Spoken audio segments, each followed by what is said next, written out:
Good day, everybody. Welcome to High Side, Low Side. My name is Zach. I'm joined as always by Spurg. This is Season 8, Episode 5. The topic today, drum roll please, Am I the A-Hole? And very fittingly, we'll be joined by our A-Hole friend, Patrick Garvin from J&P Cycles.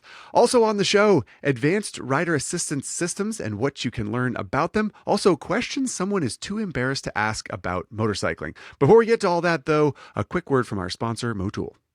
Motul keeps engine oil in your motorcycle. It keeps your bike's chain looking clean. And Motul is a sponsor of High Side, Low Side. But Motul is also a upcoming sponsor of the Vance and Hines race team for Moto America, King of the Baggers, and NHRA drag racing. And so is Revzilla. So Motul and Revzilla are coming together to sponsor some of your favorite motorcycle racing in the 2024 season. So keep in mind, the next time you need to clean that chain or put some oil in your motorcycle, Motul is giving back to the motorcycling community that we all love so much. You can learn more about their products over at Revzilla.com/MOTUL. And while you're over there at Revzilla.com, make sure you check out the RPM membership program. RPM gets you discounts on all of your favorite gear. There's a Rever option if you want all of the best mapping technology out there so that you can plan your motorcycle rides. It truly is a way to get a better deal across multiple retailers, Revzilla, J&P Cycles, and Cycle Gear for your motorcycle needs this season. Now, on with the show. Okie dokie, everybody. Off to the races. Here we go. Yet another High Side, Low Side podcast. Very exciting. I would just like to say it was not my turn to do the Motul ad this time, but Spurgeon chose a good topic. And I got to say, I'm quite excited about the Revzilla and Motul co-sponsorship of Moto America and NHRA drag racing. It's very exciting. Would you agree, Spurge? I'm excited in the fact that when this episode releases at the end of March, we will be 2 weeks away from MotoGP. And from the news that we just got this week, it sounds like there will actually be a King of the Baggers race in Austin this year. And there is a good chance that Zach Quartz, Ari Henning, and myself might be there to watch it in person. We might not, but it's looking like there's a chance that you will see at least one, if not three of us hanging out down at MotoGP. So our question for you, dear audience, is who else is going to go down and check out some live racing action at MotoGP this year? That's right. It's obviously the stars of the race team are not the riders or the teams or anything like that. The stars are we're the stars. We need to be there in order to see these racers go around and really support them in the way that they need. For anyone out there listening that has ever wondered exactly where the bounds of Zach's ego end, I think, if nothing else, that statement confirms there really are no bounds. Nothing is out of bounds when it comes to the size of my co-host's enormous ego. The girth of my ego and the length of my sarcasm are almost limitless. So I am genuinely excited about that. I love racing more than the average bear, so I can't wait. And I do hope we get to go to Austin. I do hope we see some of you there. All that being said, we should move on to not the news. And this one is arguably news, Spurgeon. We say it's not the news, but it's arguably news. Our good friend and colleague Dustin Whelan over at Common Tread wrote an article titled "The Current State of Advanced Rider Assistance Systems," or ARAS. And, now the way that title is, it says Advanced Rider Assistance Systems. It's not advanced rider systems that are going to make you an advanced rider like Zach Quartz on a racetrack, and they are not systems that are going to make you an advanced rider like, you know, Lance the Silver Fox Oliver. We're not going to make you older, and we're not going to make you a better rider. Age. Yeah, but they are systems that could potentially assist in your riding skills, which that might somehow make you an advanced rider, I think is like the theory of these, correct? Yes. So this is a breakdown of the SAE levels, the Society of Automotive Engineers. The SAE has different levels of assistance systems for motor vehicles, and they're starting to map this stuff out because technology has become such a big part of transportation in the modern world. And Dustin wrote a breakdown of how this affects motorcycles and how it affects everything. And well, I'm not going to say any more. Let's start the debate now. Before we start right, the sure, timer, no, of course. Before we go, before we start the timer, to say, you guys. No, can you give us just give us an example of the systems that we're talking about here, so that the people know? We're not going to. You can go read the article, but like, what are some of the things that we're talking about with rider aids?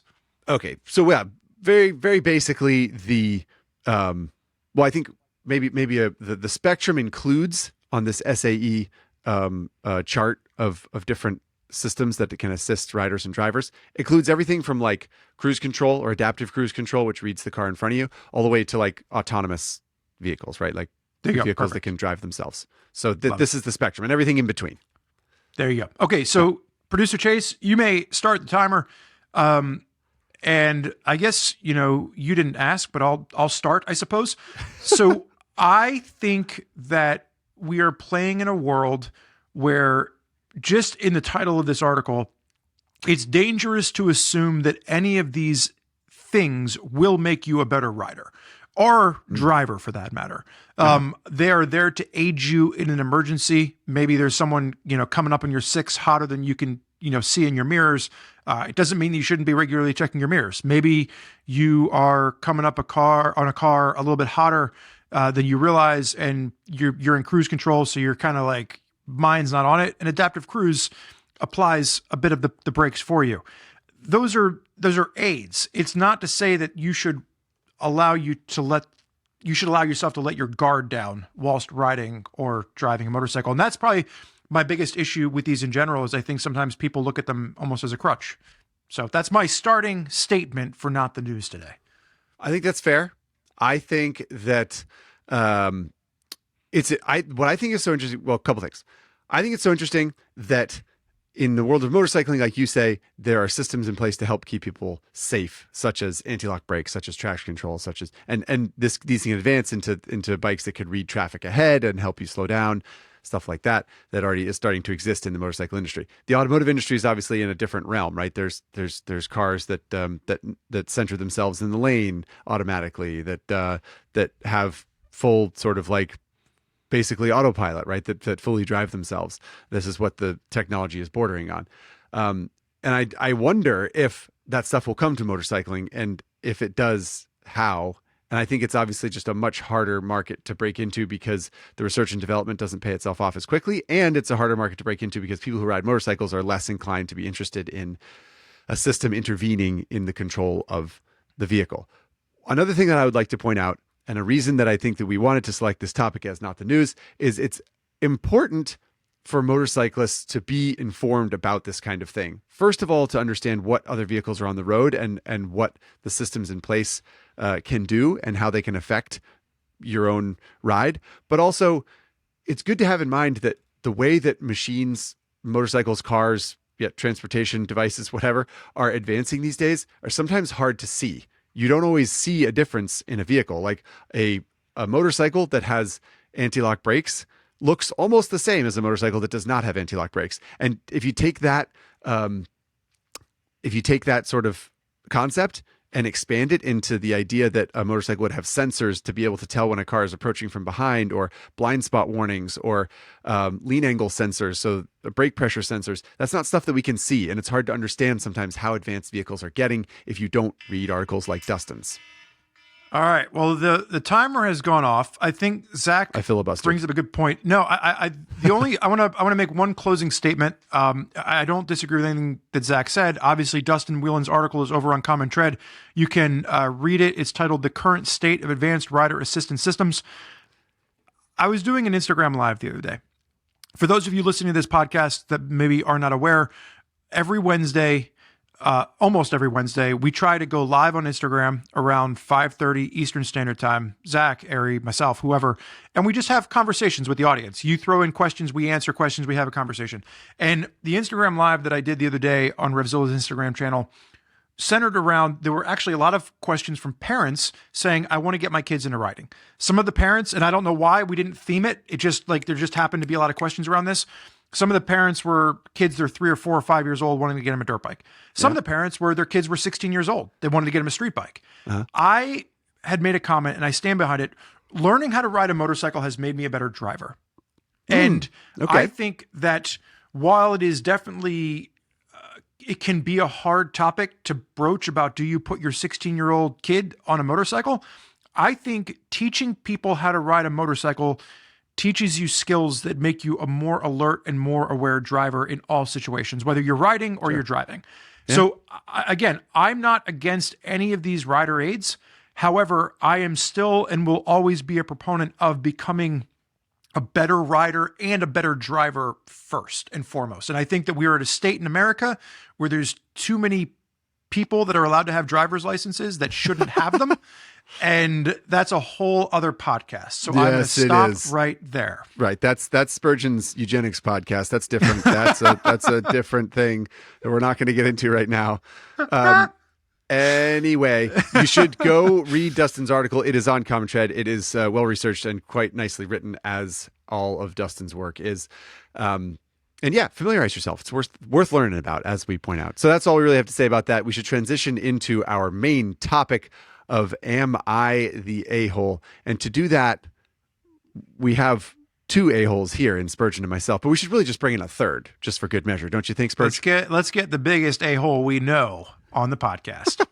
Welcome back, Patrick Garvin, to the podcast. You know, we were thinking about doing this episode where we were going to take a popular Reddit thread of Am I the A-hole? And we're going to, we garnered responses from the audience. So all the things that we're talking about today were responses that people have contributed either via email or on social media. We put a request out, we put a video out, and people were very willing to contribute and say, hey, I might be an a-hole.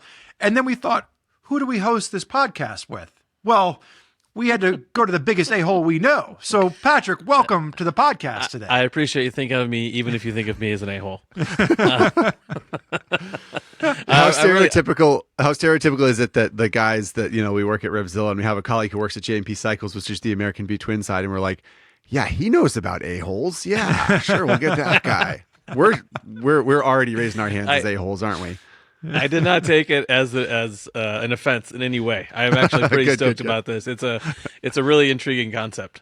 Yes. So to talk more about the concept in a little bit more depth, in case you're still confused about what's going on, there is a popular sort of Reddit theme or Reddit thread that involves people raising their hand and saying, asking questions to other Reddit readers and followers, asking, are they the a-hole for, whatever, kicking their brother-in-law out of the car for being drunk, or not going to their cousin's wedding, or usually it has to do with relationships, family, stuff like that, friendships. But within the realm of motorcycling, there's lots to talk about, right? There's lots of different opinions on different types of etiquette and when you are being a jerk and when you're not. So, as Spurgeon said, we solicited a bunch of comments from our Revzilla followers, listeners, and fans, and we're going to read those out, and we're going to discuss whether or not you, the beloved high side, low side listener, are in fact a-holes.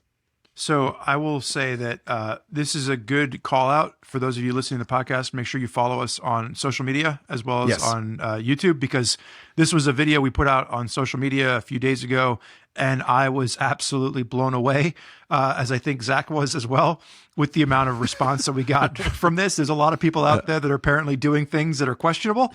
And we're gonna kick things off with a category called just simply not cool.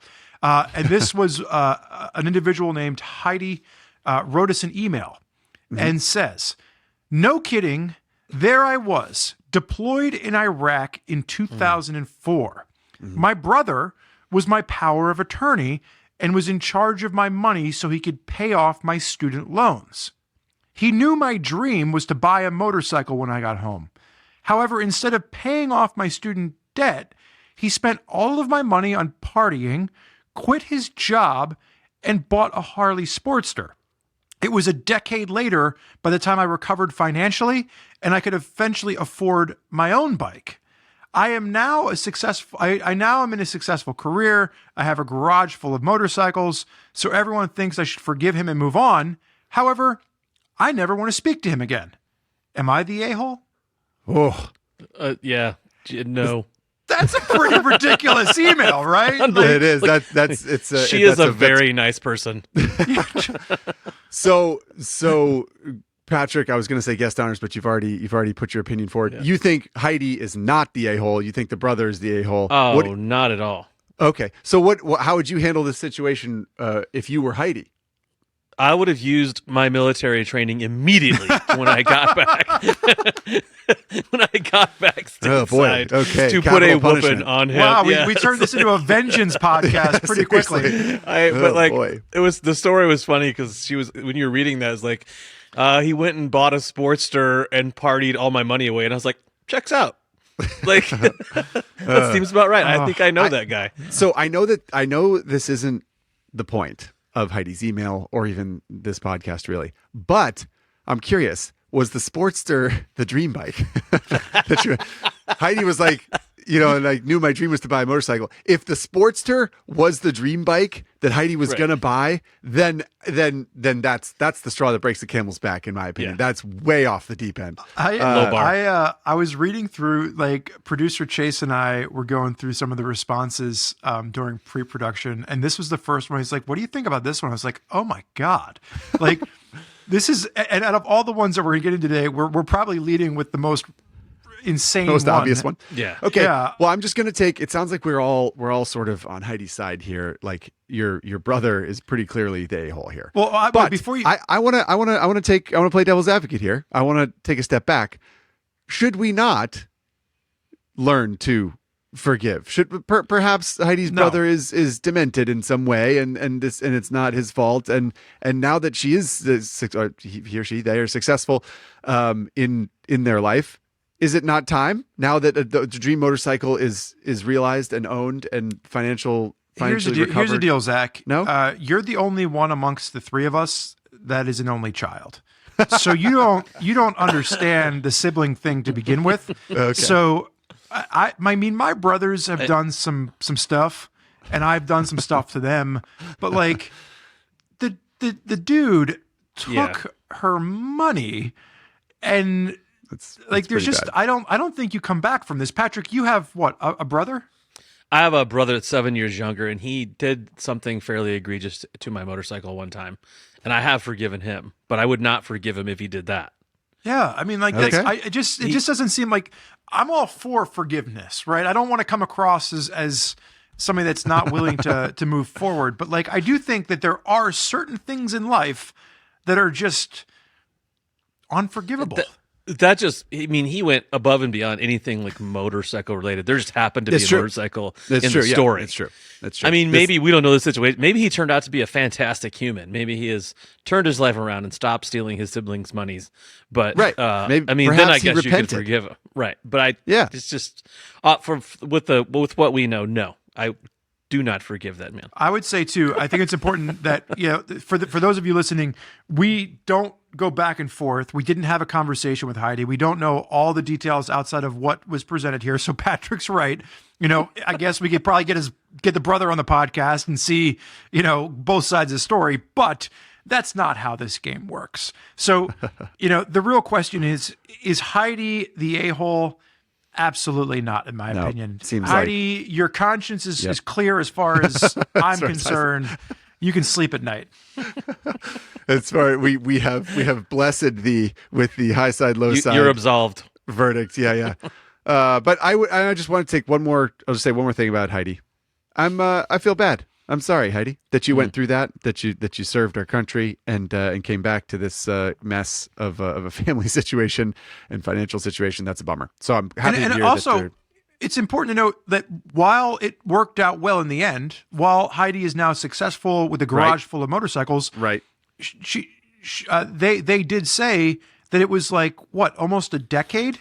Like 10 years of like digging. Like imagine how many motorcycles they could have if they would have been able to start. Okay. Don't stoke the flames. He robbed you of 10 years of enjoyment. Okay, guys. Okay. All right. You could have a bigger garage with more motorcycles. All right. Well, that's good that we landed on that verdict so quickly. We can move on to number 2. This anecdote is a very interesting one. And Spurgeon, you having worked at a dealership, I'm curious what you think. Here goes. Quote, I got my first street bike from a dealer and had a friendly relationship with a few people there at the dealership. I bought a slip-on exhaust from Revzilla. Okay, all right, nice to hear that. And paid the dealership to install it. The dealership was nice enough to give me a loaner bike while I waited for mine. That's perfectly good. Love to hear it. Weeks later, I thought to ask for my stock exhaust back. It is mine. I paid for it. I should be able to sell it to offset the cost of my new aftermarket exhaust. They told me that they no longer had it, and it's customary for the dealership to keep it anyway. I got upset and have not been back to the dealership since. Am I the a-hole? I guess we could do guest honors, but because you have dealership experience, Spurgeon, I'm so curious what you have to say about this. Well, I think first of all, it's important to note that this is. Should we tell them who did this comment first? I think we tell them who did the comment. So this is a true story that happened to producer Chase. I didn't know that it was a true story. I didn't know that either. Oh, wow. This is a true story that happened to producer Chase. Oh, man. Before he ever started working at Revzilla, he was a young motorcyclist in Chicagoland, and this happened to him. He's like, I didn't know any better. He's like, I walked into a dealer and the dealer told me that they keep the exhaust. I felt that was kind of messed up, but like, I didn't know. So first and foremost, you own that exhaust. I've worked at a dealer. I go, even now when I go to get my suspension serviced at Solid Performance, which is my local dealer here, they give me a bag of the worn out parts at the end. They're like, well, these are your old thrashed bearings. If you want them, we don't throw them away. Maybe you have a collection of thrashed out, bearings and bushings at home. So that's the extreme, right? Where like they give you back all the used old crappy parts that they took off. Right.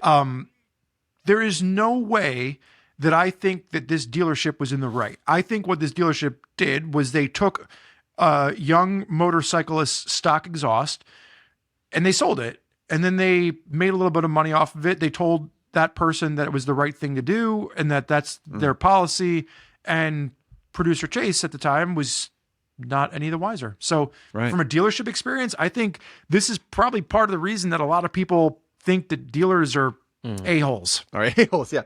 So, Patrick, what about you? Do you have any experience that's tangential to this? Actually, or an opinion? I have a ton. So I owned a shop for a while, and also did installs at events for J&P, and then ran events where we still do installs at events. We partner with Vance and Hines a lot, actually, and do hundreds of installs of exhaust. I should have started with you. Now I feel bad. I suggested that Spurgeon was the expert, but you're the expert and the guest. But now always I feel like guest the honors. Yeah, always guest honors. Yeah. Stupid. Okay, continue, Patrick. So I think overall, yes, the dealer is the a-hole here, but it's weird because when I would do it, I didn't want the stock exhaust. We would generally tell people up front, like, we'll keep your stuff for, hey, if you don't take your exhaust in 24, 48 hours, whatever, it's going in the dumpster.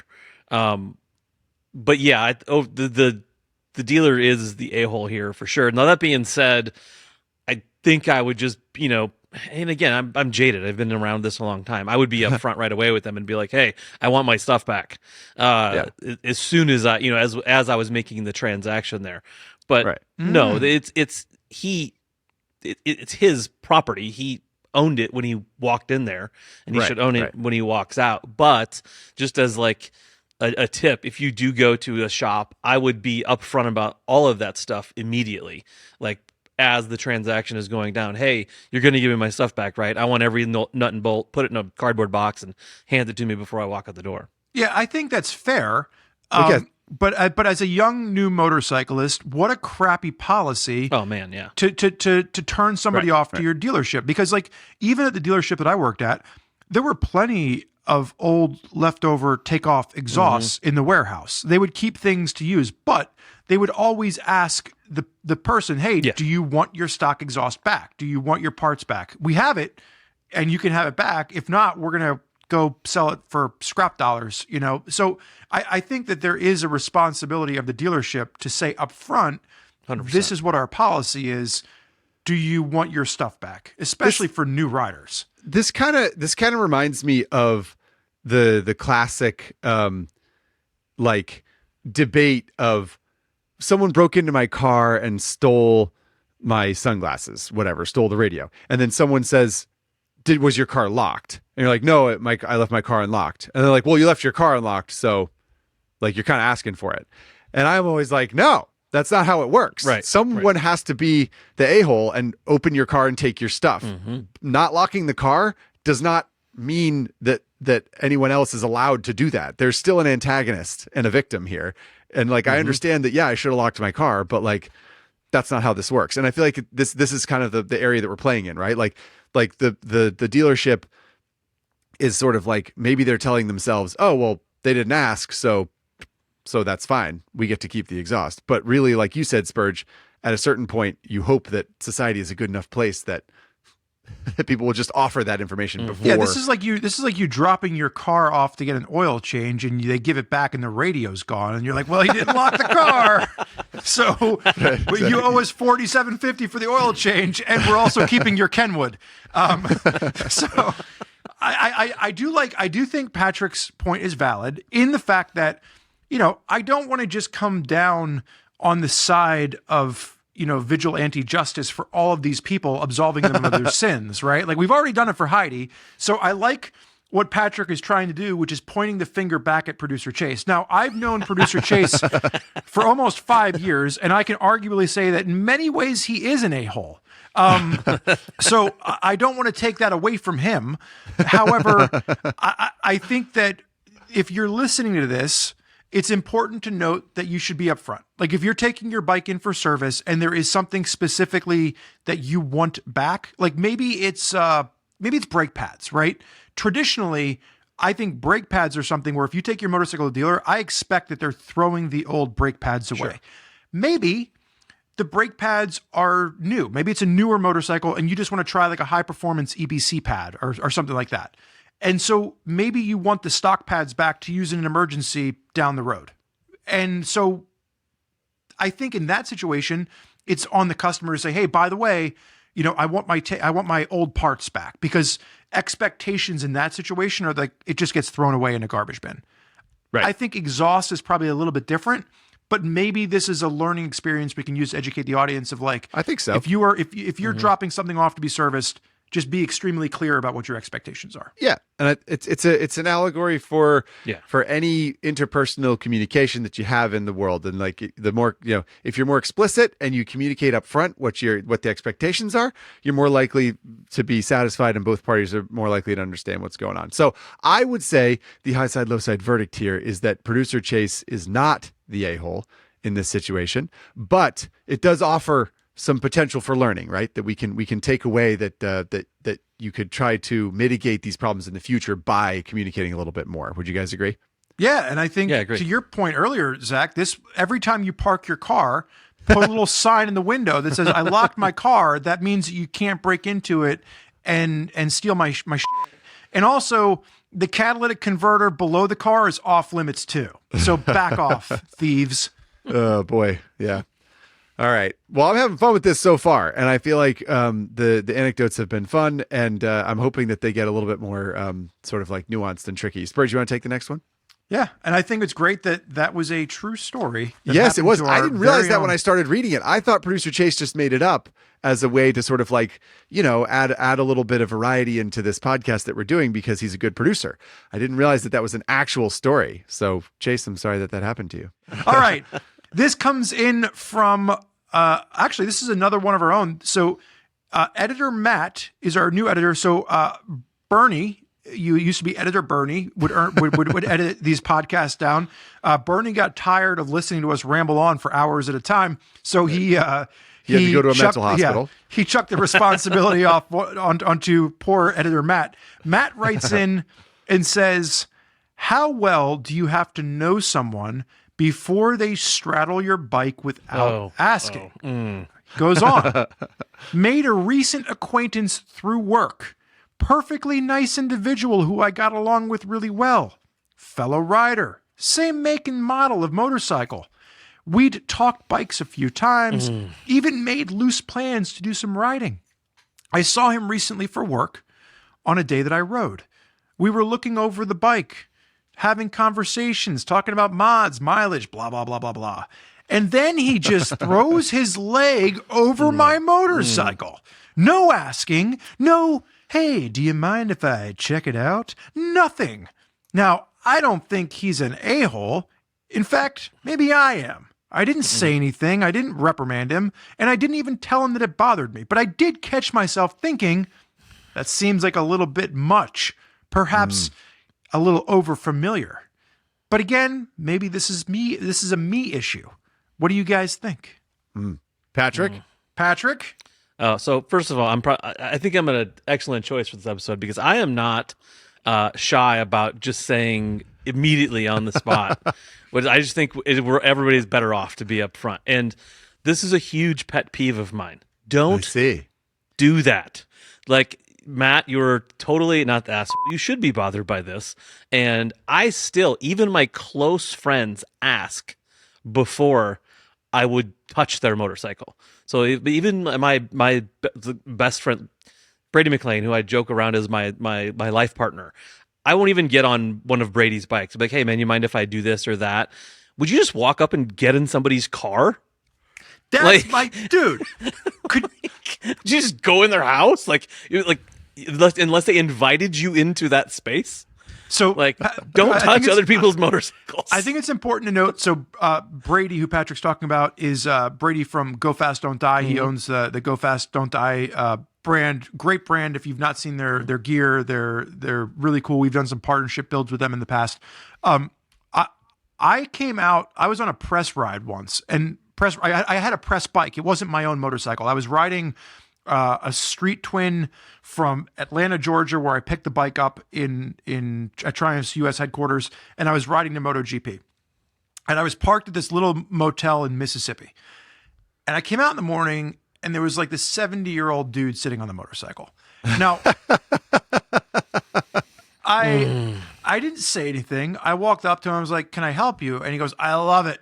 I used to have one of these when I was a kid," right? Which is what you hear every time you're out on a modern Triumph because they look old. Totally. And I'm like, "That's great, man. But like, why are you sitting on it?" He's like, and like, I was nice to him. It wasn't my bike, but could you imagine if you'd come out to get in your car in the morning at a hotel and there's just somebody sitting in your car? Oh, I love this. And you're like, "What are you doing?" And they're like, "Oh, I just wanted to get a feel for the steering wheel. It reminds me of one that I had when I was a kid." Like, it just like you wouldn't do that. Zach, do you agree or not agree? Like, I feel like this is Patrick and I going back and forth here. What are your thoughts here, Zach? Well, somebody comes out and sits on your KTM. Are you going to be okay with that? No, I think that the analogy about like getting in a car, like, would you just get in someone's car is like, that's a good analogy. And like, the answer is obviously no. Like, you'd never just walk up to someone's car and get in it unless, and so I do think that there's a line. Unless it's unlocked, and apparently you're okay with that. You're like, "Take my stereo." No, I was going to say unless the environment, like if you imagine like a cars and coffee situation where there's a bunch of enthusiasts, they're sitting around, all the doors to all the cars are open. Everyone's like, the whole idea is to like stand around with a donut in your hand and be like, "Oh, check this out. Oh, mine's got this." And I know I have not been to a cars and coffee gathering with my own vehicle and done this, so I'm not familiar with the culture. What I'm reaching for in my head is a situation in which I am not bothered by this, and those situations do exist. Like dealerships. Dealerships. What's that? Dealerships. Yeah, that's a situation where it's okay. But even then, when I worked at the dealer, like people come up and say, like, "Do you mind if I put my leg over it?" Oh, like, yeah, I still ask, but I can see in that situation. But hang on, no. Let's go back to Zach's point. Mm-hmm. I've been to car shows before. Even if like the doors are open, like I wouldn't just sit in someone's car. Like I kind of feel like that's an invite for a beating. No. Okay, time out. You're way off base here. Let's focus. All right, focus. So this is a friend of this anecdote came in from someone's like, they made a connection. They're talking about bikes. This is a new friend. And I, for what it's worth, I think it is going too far to like meet someone, hang out a couple times, and then just like swing a leg over a bike and be like, "Cool, this is basically mine now." That probably is too far. But like, if I had a new motorcycle and I, for example, brought it and I brought it to the office, and then Ari was here, and Ari just like walked up and put a leg over it, I got no problem with that. I'm not like, I know him way too well. We're like, I know he's not going to do anything to it. I know he's not going to make a bad decision. I know he knows what he's doing, et cetera, et cetera, et cetera. So in my mind, there is a situation where someone can just walk up and get on my bike and I'm fine with it. So the fact that that situation exists means that there are two sides of the fence, even if one side of the fence is a larger pasture, if that makes sense. So I think that I'm wondering if there's any situation for you guys. Like, is there anyone who could just walk up and get on a bike of yours and you'd be fine with it? Probably, right? Oh yeah, there's more than like a handful of people for sure. Okay. But I just feel it's probably more of like a courtesy or a respect thing. Like, hey, you mind if I, you know what I mean? Because we'll go through my mind, especially if you don't know the person that well. What if they don't put the kickstand back down all the way or something? You get off the bike and it falls over. Yeah. Then what? Then now we're in like this thing. Like, so I agree with you. There are situations, and I was just thinking, like a Get On Adventure Fest. All of our bikes are parked out here, and if one of you guys walked up and like, threw a leg around my bike, it's not going to upset me. So there are situations where that, but I personally would just ask, be like, hey, mind if I try this? Mind if I sit on your bike? Yeah. Right. I just want to say, to be clear, I've gone as far as packing up my motorcycle, shipping it to a friend with brand new tires on it, saying, hey, why don't you take it for a ride? That friend produced a video burning the knobbies off of my brand new tires and like pretty much thrashed the bike within a period of a week. I was amazed at how much damage can be done in such a short amount of time. So like, I don't have a problem sharing my motorcycle. And to Patrick's point, like Get On Adventure Fest, like I bring my personal motorcycle. I have made numerous offers to people about like, hey, if you want to see how tall the extra suspension is, go sit on the bike, throw your leg over it. Like I am not shy about letting people sit on my motorcycle. I do agree that like the etiquette is asking first. I would never go up to a stranger's motorcycle and just throw a leg over it without asking. That's all. Okay. So before we move on, Zach, has this ever happened to you? Have you ever seen somebody, whether it was a press bike that you were riding or your personal motorcycle, has anybody ever just thrown their leg over your bike without asking? Not a friend, but like a stranger. Not that I can think of. Not that I can think of. And I don't know, it might just be, happenstance or luck or whatever. I'm not sure. Or maybe it's just didn't stick in my mind because it didn't bother me in the same way. But I do think that the regardless of what the high side, low side verdict here is of whether or not editor Matt is the a-hole, I think it's another good lesson for people. Like if you're listening to this and you're thinking like, oh, I would totally just go up to my buddy Steve's bike and just swing a leg over it. Maybe consider that Steve might be a Patrick Garvin deep down and to be like, hey man, that's not cool. I want you to ask. Poor guy. Sorry. Steer clear of Biloxi, Mississippi, because there's some dude down in Biloxi walking around hotel parking lots just throwing his leg over your motorcycles. He just strolls down to the Motel 6 parking lot and looks for a Bonneville to be like, yeah, I used to have one of these. So what do you guys think? What's the verdict here? Like ultimately the question here is, editor Matt is saying, am I the a-hole for being perturbed that someone just swung a leg over a bike? What's your verdict? I don't think he is. Not at all. Okay. No, it's a perfectly normal, natural reaction.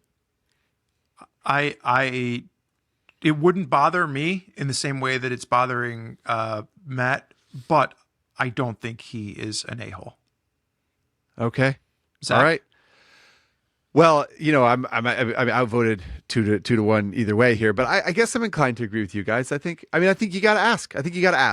And I think that if he had said something, if he had like freaked out on the person and said like, hey, what the hell's wrong with you? You can't just push your leg over my bike. Then maybe he would have been the a-hole. But the fact that he internalized it and just said, he just sort of like slowly boiled inside and was like, yikes, I don't like this.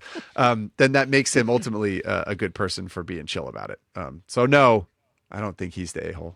That was a fun one though. And a little bit more nuanced, a little trickier. Mm-hmm. All right, Zach, I think we have time for one more before we do the Motul sponsorship call out. So why don't you take the next one?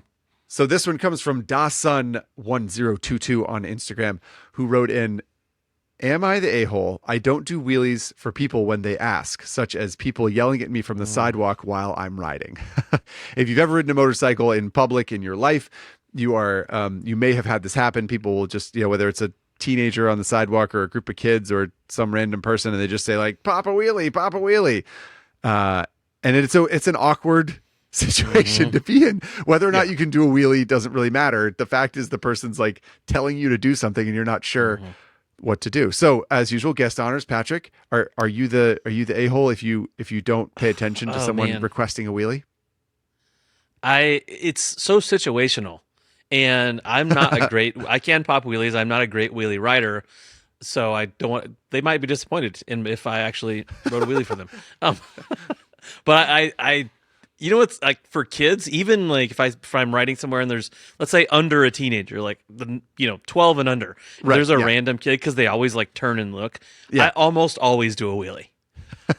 Just because I know they'll get a kick out of it. But here recently, last summer, or no, a couple summers ago, I had my my 690, which is just a wheelie machine, and I was sitting at a gas station. A guy was chatting me up about it. We were talking about it, and he's like, "Well, ride some wheelies for us." And I was like, "No, I'm not going to get on my bike and just rip up and down the street in front of." I was like, "I'll probably get a ticket. You're asking me to like." Probably get in trouble just so you can see it do a wheelie. So it's weirdly situational. I don't think you're an a-hole for not doing it, but I do go out of my way to do it for kids. That's a great answer. Yeah. Zach, I want to hear from you. I want to hear from you because I think that there is no one here that is arguably as good as riding wheelies that I know, not even on this podcast right now, but there's no one I know in life that rides wheelies the way that you do. The highest wheelie in the world was performed by one Zachary Quartz. I really should be in the world record books. Again, your hubris is speaking for itself. I think that I love Patrick's answer. And what I was going to say, I wasn't going to distill it, and I wasn't going to apply numbers the same way that Patrick did. But basically, wheelies are joyful to do as a motorcycle rider and to witness as a member of society, as a human being, I think. But there's a huge gray area around the fact that it's not the most responsible thing to do in certain situations. And like your anecdote, Patrick, about being like, you're like in a town, and you're at a gas station and someone's like, cool, why don't you just like do a bunch of wheelies? And you're like, no, this is because this isn't the place and this isn't the time to do that. So I like your answer. I think that, I guess I'm imagining, I'm putting myself in this situation. Like a 6-year-old kid is like, do a wheelie. And then I leave the stoplight and I do a little wheelie and then a cop pulls me over. Do I feel comfortable saying, yeah, I did a wheelie because that kid, like that child asked me to bring joy to their day. And so I did it. And if you want to write me a ticket for that, then like, I'm going to feel fine about that. And now that I'm thinking about it, I'm kind of like, yeah, I think I would have that conversation with an officer. And I might look like an idiot being like, yeah, a kid asked me to do a wheelie, so I did it. But it's different than being like, oh yeah, my bros were just wondering how long I could do a stand-up wheelie. So that's why I was doing it down Main Street. That's a totally different situation. But you would do that too, just to be clear, right? No. There's a time and place for wheelies. And the time and place is almost always just where it can not do anyone else any harm. I'm very confident in my ability to do a wheelie and not damage other people's property or injure another person. But if there's a chance of that happening, the chances of me doing a wheelie go way, way, way down because it ultimately is a little bit of a spicy thing to do. So yeah, that's my answer. I think I like your answer, Patrick. What about you, Spurgeon? I think anyone that asks you to do a wheelie is the a-hole. They're playing on my insecurities. And my insecurities are the fact that I can't ride a wheelie the way that Zach Quartz can. And so I feel like they're taunting me, and I go home and cry. And jokes aside, imagine if someone was like, I don't know if this is a fair analogy totally, but if you're holding like a soda can, and then someone came over and they were like, hey, litter, just drop that on the ground, throw it on the ground. Like, because I think it'll be fun. Right? You'd be like, no, I'm not doing that because why? What? I don't want to do that. And like, obviously littering and doing a wheelie are different in so much that like, hopefully littering doesn't bring you joy in the way that doing a wheelie does, but it's a similar kind of miscreant behavior, And I would argue that a good wheelie is a victimless crime, whereas littering is reprehensible. But I just think, to Spurgeon's point, when a stranger on the street says, hey, do something illegal, will you? That's like a weird thing to do. Don't do that to people. Joking aside, I give kids a pass, right? I think it's cool that like kids see a motorcycle and can at least identify like that's something that thing can do, right? I think kids get a pass. Yeah. If you're like a 40-year-old dude, no, do your own wheelie. Yelling at Patrick from the sidewalk of South Dakota, like go buy a motorcycle and learn how to do a wheelie yourself. And again, like I am. My wheelie comfort zone is like when I am off road and like I'm in a groove. I am very bad at it when it's like, go do this right now on demand. I'm much more like just flowing and grooving and having a good time and doing it when the feeling is right versus like standing up on Main Street.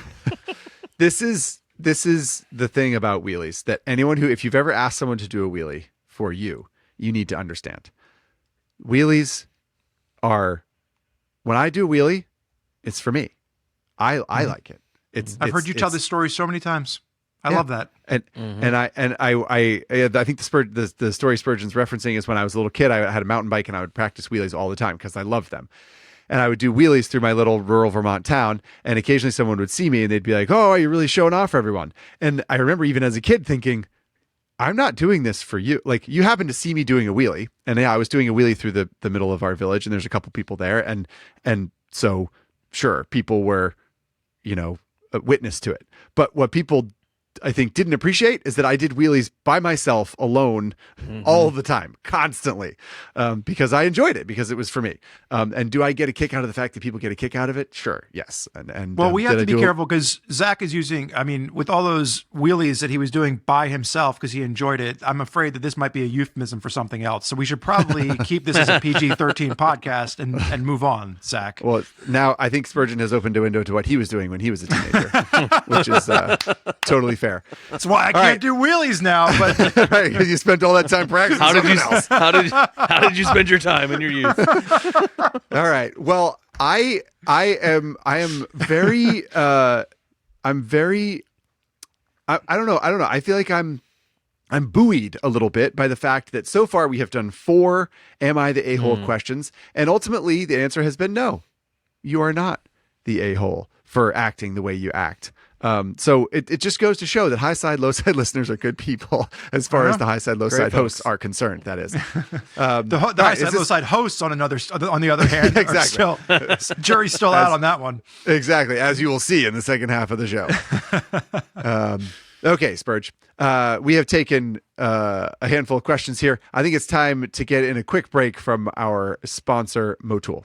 All right, so we are back dispelling all of these individuals who are worried that perhaps they were the a-hole in these situations. So far, we have found no one guilty of that offense. Let's now move on to, this is going to be a subtopic that we call the law. So for the next, I believe, 2 questions we have, this is in regards to the law. The first one comes in from the previous owners, which is an Instagram handle. So this comes in from Instagram. And the previous owners says, I park my bike in a car spot. People get mad. So I park my motorcycle on the sidewalk. People still get mad. Why is everybody mad at me? Am I the a-hole? Patrick Garvin, guess honors. I mean, if people are always mad at you, maybe you are. I like that. That's a good take. I don't have a problem with motorcycles parking in the car space. I mean, I get the frustration if you're, especially in a crowded parking lot, if you're looking for a space, the motorcycle parked in there, you would think, like, oh, there's a space, and then you go to pull in and there's a motorcycle in there, so it's frustrating. But I think I would probably rather see the motorcycles parked in the spaces than on the sidewalk. It just doesn't bother me when and you can fit, if you're with more people, you can obviously fit a handful of motorcycles into one spot. I don't know why anybody would be upset with a motorcycle parking in a parking space. It's still one person. Like, I mean, if I'm one person and I park a crew cab diesel truck in one spot versus one person on a Three motorcycle. It's still one person taking up that spot. So I don't have any problem with that. On the sidewalk, I see people do that on motorcycles, and I don't think you're doing anybody any favors. I think you're just using it as a way to get a closer spot to the door. So you might be an a-hole for parking on the sidewalk, but not in the parking space. Zach, agree, disagree? Well, I just want to call out also that if you don't follow the previous owners on Instagram, I recommend it. It's a hilarious, funny account, and really great. really fun sort of takes on motorcycle culture. So, tip of the cap to the previous owners. I think ultimately you can't. Motorcycles are, I think what the previous owners is picking at here is like society being frustrated with motorcycles, and rather than coming up with a solution for what makes sense, people would just sort of be frustrated with the way that motorcyclists behave or act, or in this case, park. And to Patrick's point, like if you go somewhere and you park your motorcycle in a car space and you take up the whole car space, what are you supposed to do? Like no one is allowed to be mad at you for doing that. That's not, unless you're there with 10 motorcycles and you take up 10 spaces, then that's the counterpoint, right? Yeah. Purposely. So I think if you're doing it that way, you're probably the a-hole. Yeah. I think I think it's pretty clear that you just sort of have to you just kind of have to turn the other cheek sometimes when you ride a motorcycle, because people are frustrated with the fact that the vehicle exists for some reason, and you have to let yourself be the a-hole in their eyes, even if you've actually done nothing wrong. And I'm on your side with the sidewalk parking too, Patrick. I think there's the situations where it's okay because it's obviously a victimless crime, but it's one of those things where if everyone just did it, it would be a problem. So you can't be that person, Yeah, and again, I don't think there's a right answer for parking on the sidewalk, but there's definitely a wrong answer, if that makes sense. I do want to throw out that there was a response on this on Instagram from AK_310, and their response to the previous owners was, as a formal motorcycle messenger, this one cracks me up. You're right in the fact that we just can't win. So I just park wherever and whenever I could physically get away with it, as close to the door as my pickups and deliveries required. I would then have security guards approach me as I was leaving and be like, "Hey, you can't park there." And I would reply, "I just did," and I'd take off. So while the jury might be out on the previous owners, I would just say to you, AK_310, you kind of are the a-hole. Definitely. But I, as a former motorcycle messenger myself, when I moved to Los Angeles, California, fresh out of college, I made my living delivering court documents on a motorcycle, and other assorted documents as well. And it was hard to find parking at times.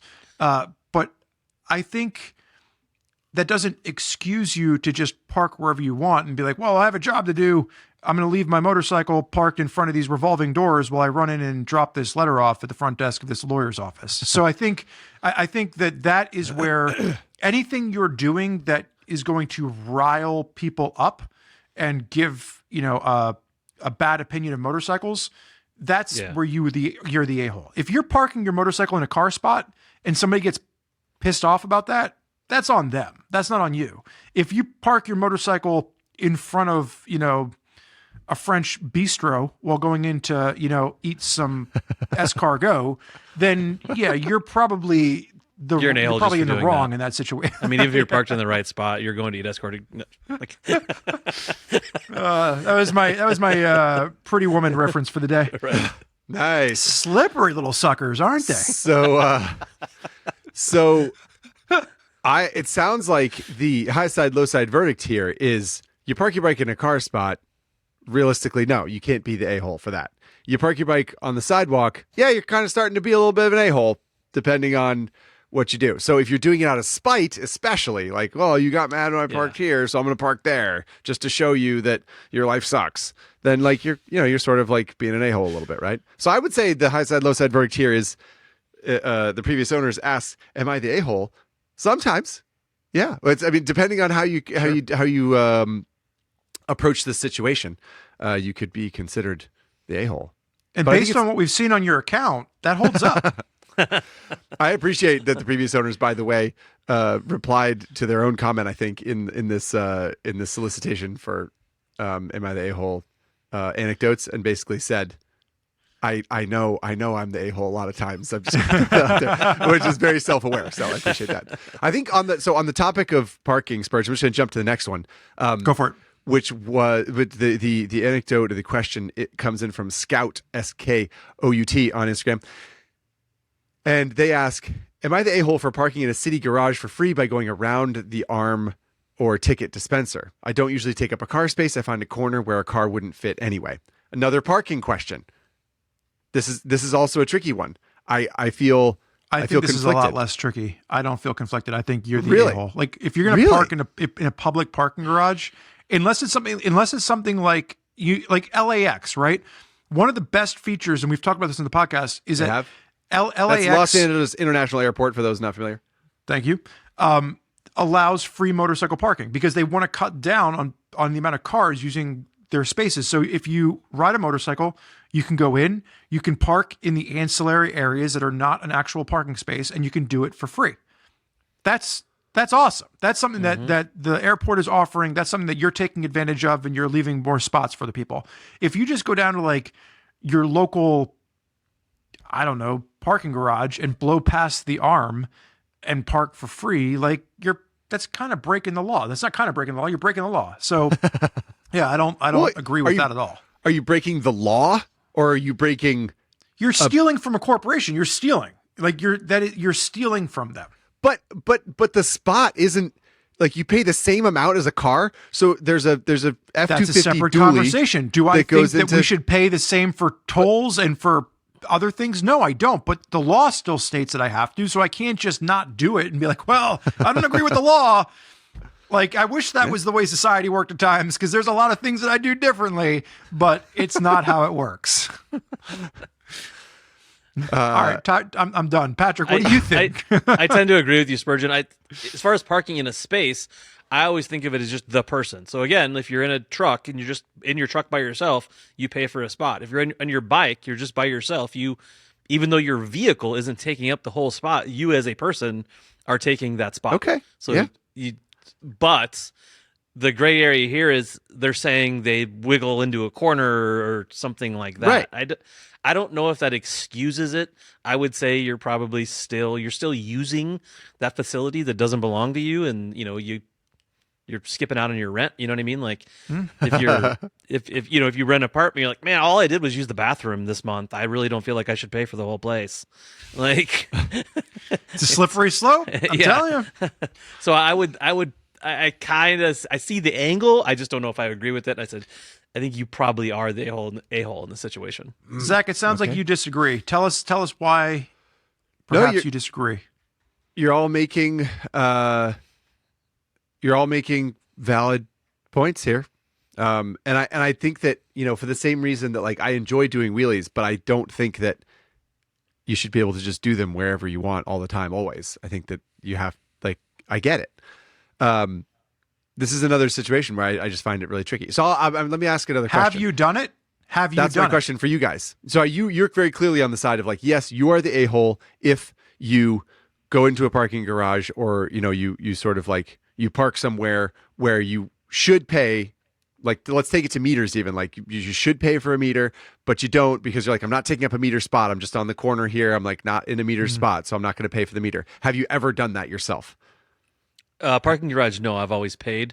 I guarantee you I have not paid for a meter somewhere on a motorcycle. So I was definitely the a-hole. I've done. What about you, Spurge? Have you ever gone into a parking garage and not paid for the parking?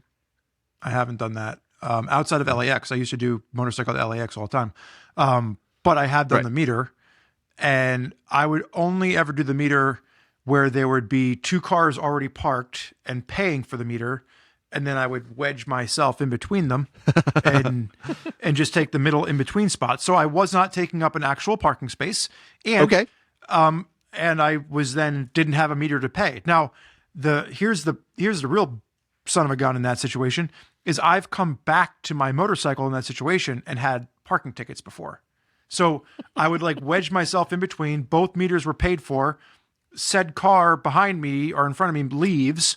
That meter expires, and then meter maid comes by and gives me a ticket and automatically just attributes the unpaid meter back to the motorcycle. So as somebody that tries to not incur a bunch of fines and tickets against my license plates, I don't find myself doing that much these days, especially because now that most of the parking meters have the little app where it's like you can open an app and like 65 cents is deducted from your PayPal account. I'm like, I'm a high enough roller that I can afford 65 cents at this point. Yeah, so, sure. I think my question back to you, most of the argument for the meter side is that I just never had coins in my pocket. So I was like, I'm just going to wedge in here because I don't have coins on me. But like, why risk getting a $75 parking ticket when you could just pay 60 cents? But Zach, what about you? Have you gone around the arm of justice at a parking garage? I did just the other day. I rode down to Whole Foods just the other day to pick up an order, and their parking garage has like you have to take a ticket to get in. I'm not even sure if they charge, but you have to take a ticket to get in, and then when you leave, I think you have to pay. So you're currently a lawless citizen. You weren't a lawless citizen in the past. You were actively a lawbreaker. I realized an outlaw. We should get you a Harley Davidson Sportster and a leather like sleeveless something. And a leather vest and some chaps and some. If only we knew where we could get that. Patrick, where do you know an online retailer where you get Zack's and assless chaps? So JBSaddles.com. I think I realize what my answer is here. You guys make really good points about going around the like the payment arm, the ticket dispenser, the whatever at the parking garage and parking. And like if you do that, then you are the a-hole. And I realized why I disagree with you. And it's that I'm also an a-hole, I guess, in this situation. I've labeled myself because I did it the other day and I was like, I'm going in to pick something up. I'm like, it was an online order. I'm going to run in, I'm going to grab it. I'm going to leave. I'm not going to take up a parking spot for more than 45 seconds.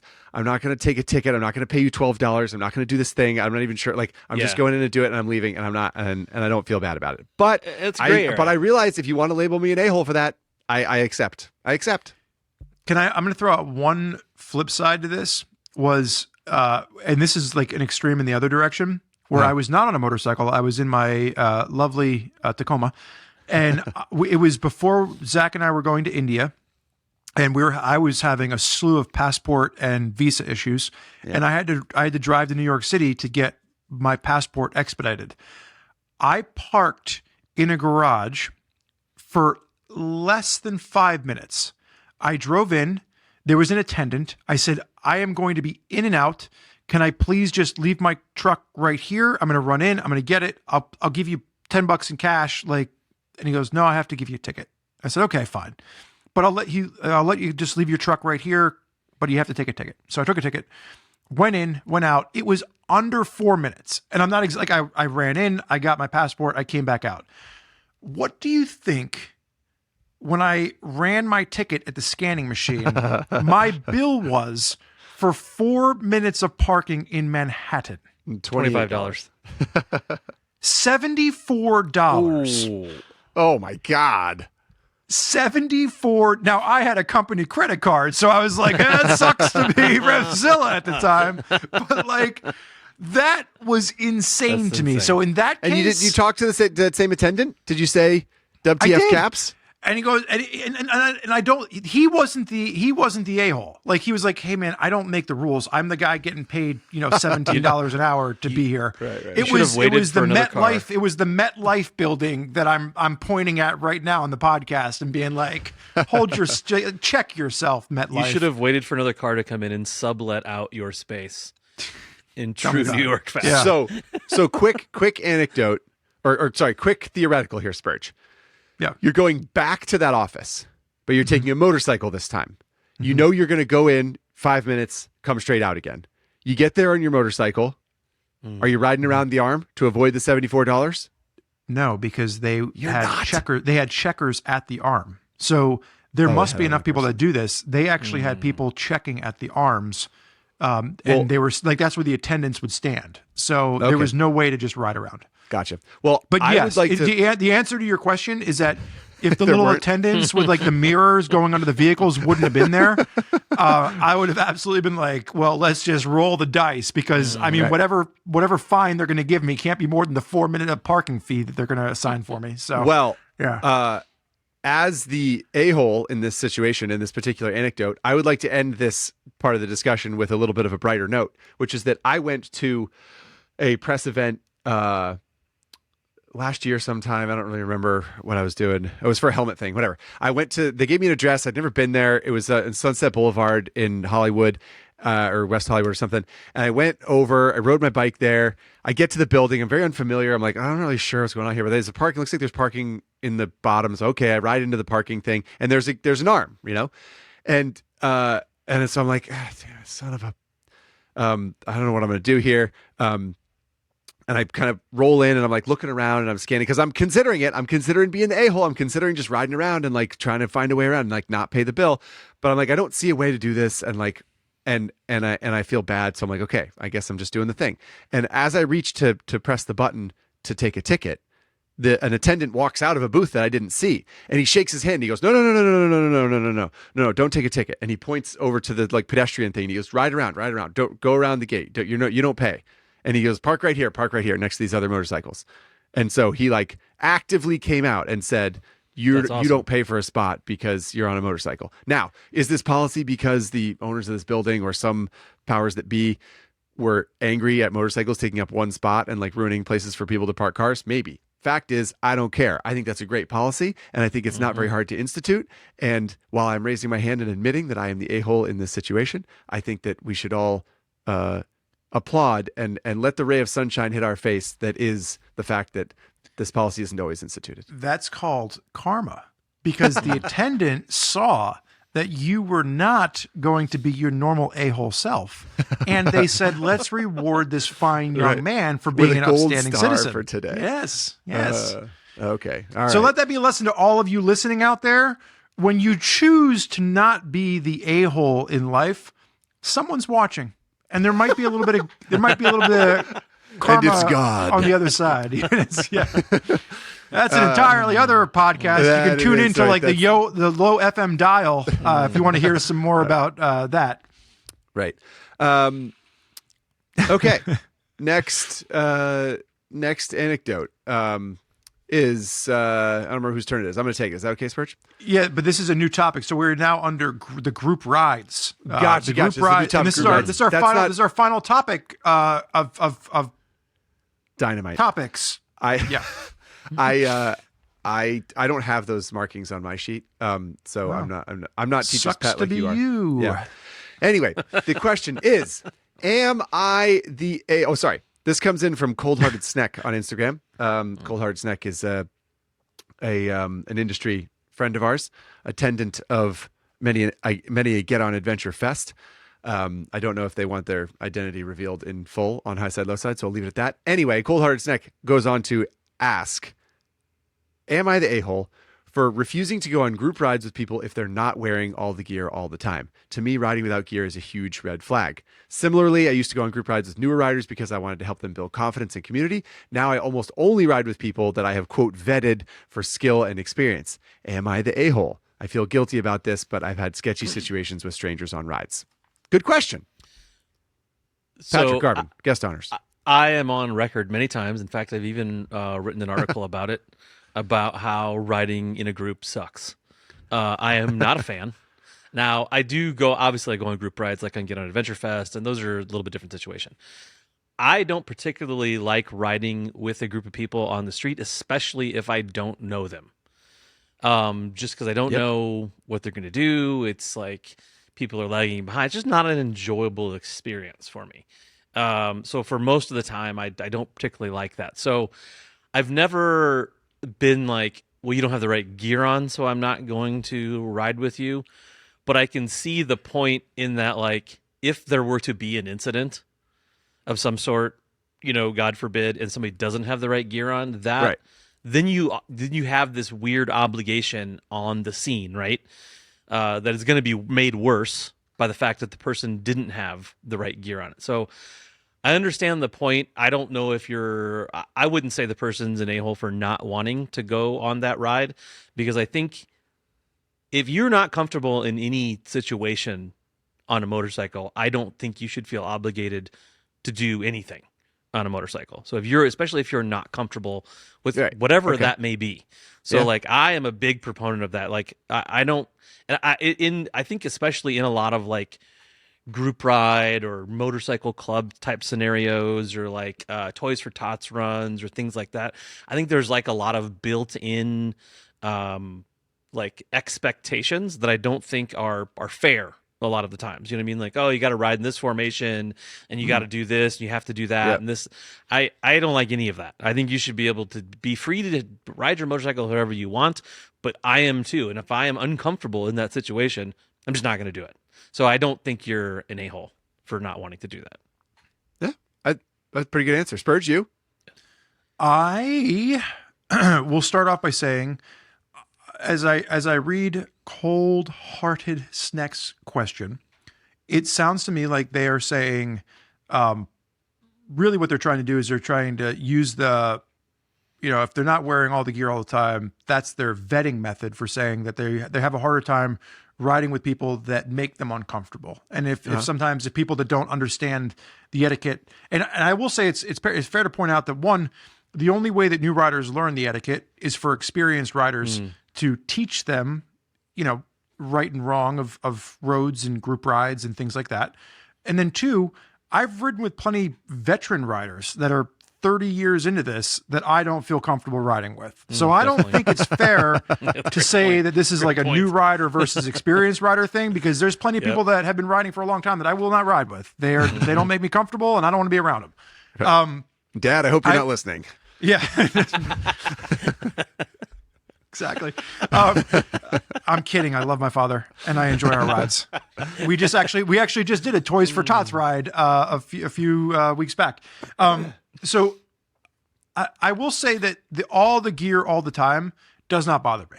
Like, everybody gets their own preference. Like, if I want to ride with Zach and Zach wants to ride, with his, the butt cut out of his chaps, because that's what he likes to feel, the breeze on his bottom. I don't judge him for that. Sure. And I think oftentimes because I've been at Revzilla now for 10 years, I'll come up to people at an event and they're like, "Oh, look at I'm wearing all the gear," and that's awesome. But like, they'll sometimes get mad at me because they're like, "Oh, like, you're riding and you have an open face helmet on." It's like, well, yeah, I'm on a small displacement bike and we're going 25 miles an hour around town, and it's like this kind of a ride. I'm just not somebody that holds anybody accountable to the standards that I hold myself. I ride my different motorcycle styles in a way that I feel comfortable. I wear what I feel comfortable with. I know my own ability, and I don't judge anybody else for, if they want to wear all the gear, that's awesome. If they want to wear some gear, that's what they feel comfortable with, that's great. If they want to wear no gear, not my cup of tea, but I'm not going to judge you for it. So I guess I feel like you can understand the opinion maybe that I don't want to go on a ride with someone if they're not wearing enough gear, because you feel if you're riding with someone, you feel a sense of responsibility for that person. And if, like, I think you sort of, this is what you were alluding to, or maybe what you said before, Patrick, about like that person falls down and they turn their shoulder into hamburger, just like tipping over at 15 miles an hour because they weren't wearing a jacket, and then you're kind of like, all right, now I have to deal with this. Like, now this is my responsibility. But you're gonna have to deal with it no matter what. Like, if that person goes down, it's like, but if they're wearing a jacket, they'll be fine. So I mean, it's like, almost a non-issue, theory, but like, it's still gonna mess up your ride. Like, it might not be as severe. I don't know. Like, I don't know. I guess I'm just disagreeing in the fact that, like, that part of it doesn't bother me. I do agree with Patrick on the fact that, like, you should not ride in any situation that makes you feel uncomfortable. So if your personal limit is that you don't want to be with somebody if they go down and their shoulder turns into hamburger meat, like, hey, that's your personal limit. Yeah. But if you, and also if you're riding, I think it's okay too to go out on a group ride, and if someone in that group is making you uncomfortable, bow out. Hey guys, Yep, I'm out. bail. Yep. I'm out. I'm done. I'm heading home. Abort. Yeah. Right. Okay. Well, I Zach, think that's- what about yourself? Yeah, what group rides? Going out? I don't like group rides either. I'm with Patrick on that. I'd like I have been so incredibly spoiled in my life to be. I see why people reach for group rides, because it is fun to go on a motorcycle ride with someone else or a couple other people compared to going by yourself. I enjoy riding motorcycles by myself, but I totally see the draw to riding with other people. And I just like, I part of it is I do feel like I've been really spoiled with the people that I ride with, whether it's you guys that get on Adventure Fest, or I've like been friends with Ari for years and we're very comparable riders and similar. And we've had so many awesome road trips where neither one of us has to slow down or speed up for the other person. We're just sort of like gelling together the whole time. Same thing with my dad, same thing with Spencer.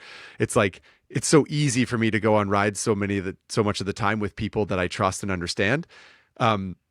That I feel like I just don't have any tolerance for going on a ride with random people that I don't really know what their thing is going to be, and what I don't want to be beholden to what they're doing, which I think is like a little bit of an elitist and crappy attitude to have. But I also think that like we're all agreeing here that you do the thing that serves you. The gear thing I'm not as worried about. I feel like it's really more of a, if someone is going to go on a ride, like someone's joining a ride with us or something like that, and they're like not wearing a helmet and they're squidding out and doing wheelies the whole time, and they don't have an exhaust on their bike and they're revving it up the whole time and they're doing burnouts and they're like just clearly a menace to all things that are good, then that situation I'm sort of like, yeah, I don't want to go on a ride with that person that's not wearing gear, and them not wearing gear is part of the reason I don't want to go on a ride with them, but it's not the whole reason. Right. But I think Because they're the a-hole. Because they're the a-hole. But I do think ultimately the message that I think we should be delivering in full here is something you guys both mentioned, which is just the comfort thing. Like, you should never feel bad saying, that's not how I want to do this, because motorcycling is an inherently dangerous and tricky pastime to have. And so you shouldn't be doing things that aren't within your sort of comfort zone, because that makes it immediately a less responsible thing to do. So all right, I think you guys are right to say that. Let's rule in favor of cold-hearted Sneck, not the a-hole. We can all agree, not the a-hole. Here's a news story. Before we move on to the next comment, the email that came in from Marcy, I want to take a personal break from an anecdote here. So the two of you don't like group rides. Get it. Understand it. I'm not a huge group ride fan on the street at all. If I'm going to ride on the street, I want one or two riding buddies at most. My dad, my uncle, one of you two knuckleheads. That's all I need. I, however, am a huge proponent of getting people into adventure riding. And I volunteer to go to not just get on Adventure Fest, but like a lot of the local events, whether it's like the Pine Barrens 500 or other events that Alt Rider has hosted in the areas. I show up and I will jump into groups with people that are uncomfortable. A lot of times at adventure rides, people show up, they've never done this before, they're scared, they don't know how to navigate. I am the one that shows up and says, hey, like, I'll ride with your group, like I'll take the lead, I'll help you out. And I've had a lot of other friends do the same thing with me. One specific time, I was at an event. We had a group of riders that were a couple of my experienced friends and then a couple of people that were brand new to this. And there was an individual that knew us that said, I'm trying this out for the first time and I'd like to come ride with you. And we said, okay. And they brought him out.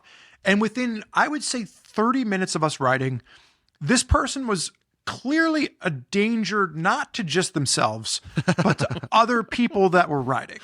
I mean, they were riding the opposite. They were riding in oncoming traffic. They were veering. They almost hit other people in the group. It was just not safe.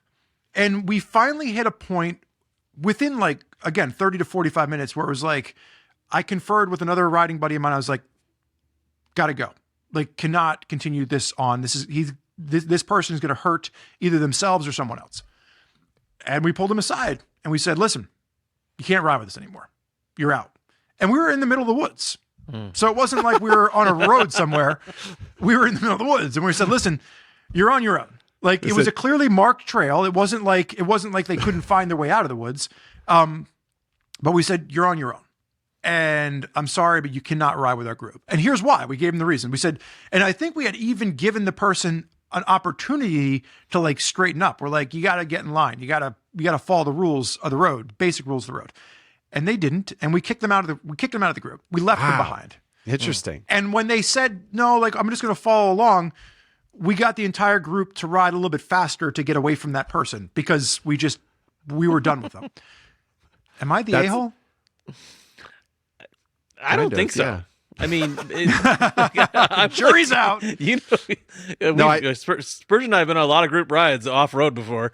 Yeah, I think you did what was right for that little community at that time, especially if there's like a consensus. Like if you would have been the only one, then I think you would have been the a-hole. But the two of you have ridden with me enough off road at events to know that I am the person that stops to pick up people's bikes. I am the person that rides in the back of the pack to help people out. Like, so I want you to both vouch for me in this podcast for our listening audience that like to get to the point where I am kicking someone out of a group, it had to be pretty extreme. Yeah, I mean, you've ridden with me for days and days and days and didn't kick me out. So I think I can attest to your level of tolerance. Yeah, that's a tricky. I would just like to say I'm impressed that you had the stomach for that confrontation of saying, excuse me, we have conferred and decided that you will not be riding with us any longer because you've been voted off the island. I may have made my friend deliver the actual message. I might have made the decision. The truth comes out, and I might have been like, hey, Carlos, go handle this one. And he was like, I will do it. So, woof. Yeah, that's fun. Well, yeah, I think you. Well, here's what I'll say. I think yes, you were the a-hole, or perhaps Carlos was in this case. But it sounded like someone needed to be. Yeah. That person needed that. That's what it sounds like. So are you the a-hole? Yes, but. Was it a necessary evil? Was it a necessary a-hole? It sounds like it. All right. So. I'll take it. I think that's fair. I think that's the best that I can hope for in this situation. Okay. So let's move on to Marcy. Yeah, why don't you take us through topic or anecdote number 7 here, which is just it's just a romance novel waiting to happen. So this is one that I have never experienced before, but let's jump right into it. Marcy wrote us an email, and Marcy said, "My boyfriend goes on group rides all the time. Sometimes I join him on the back of his bike, and I have a lot of fun. There are a lot of girls at those meetups that look to jump on the back of any available seat when the ride starts. When I'm not there, there's usually always some woman that will hop on the back of his bike for the night. Even if there's nothing going on there, ... Am I the a-hole for wanting to ask him not to let anyone ride on the back of his bike but me? First of all..."